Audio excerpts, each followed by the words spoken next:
સ્મશાનોને લાકડા વિનામૂલ્યે ફાળવવા માટે મ્યુનિસિપલ કમિશનરને રજૂઆત કરવામાં આવી છે। વડોદરા શહેર અને જિલ્લામાં આવેલા સ્મશાનોને વિનામૂલ્યે લાકડા ફાળવવામાં આવે તેવી આ રજૂઆત સામાજિક કાર્યકર અરવિંદ સિંધા દ્વારા મ્યુનિસિપલ કમિશનર દિલીપ રાણાને કરવામાં આવી છે। વિશ્વામિત્રી પ્રોજેક્ટ અંતર્ગતની કામગીરી ચાલી રહી છે। આ દરમિયાન તળાવ અને નદીમાં ખોદકામ દરમિયાન જે લાકડા મળી આવે તે તમામ લાકડા સ્મશાનોને ફાળવવામાં આવે, વિનામૂલ્યે ફાળવવામાં આવે ને જે કોન્ટ્રાક્ટ આ લાકડાની હરાજી માટે બહાર પાડવામાં આવ્યો છે તેને રદ કરવામાં આવે તેવી માંગ સામાજિક કાર્યકર અરવિંદ સિંધાએ કરી છે।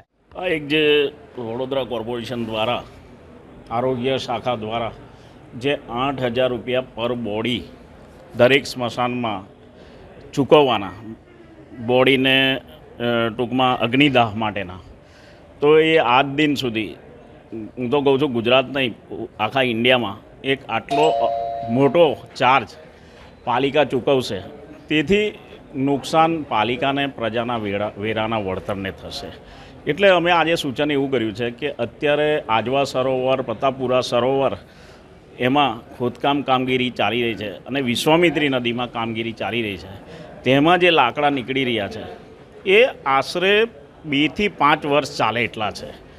તો જો આજે લાકડા આટલા મોટા પ્રમાણમાં અવેલેબલ છે તો પછી શા માટે આ 8,000 રૂપિયાનો ચાર્જ ચૂકવવાની શું જરૂર છે?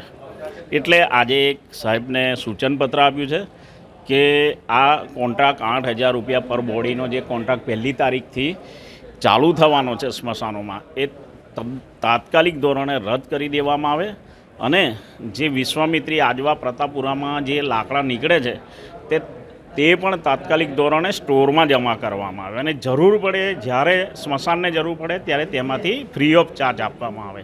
તો એક પાલિકાના ટૂંકમાં ઇકોનોમીમાં સુધારો થશે, વધારો થશે અને બીજું કે જનહિતમાં આ ખર્ચ ખોટો મોટો કરવો ન પડે તે હેતુથી આજે આ સૂચનપત્ર આપ્યું છે।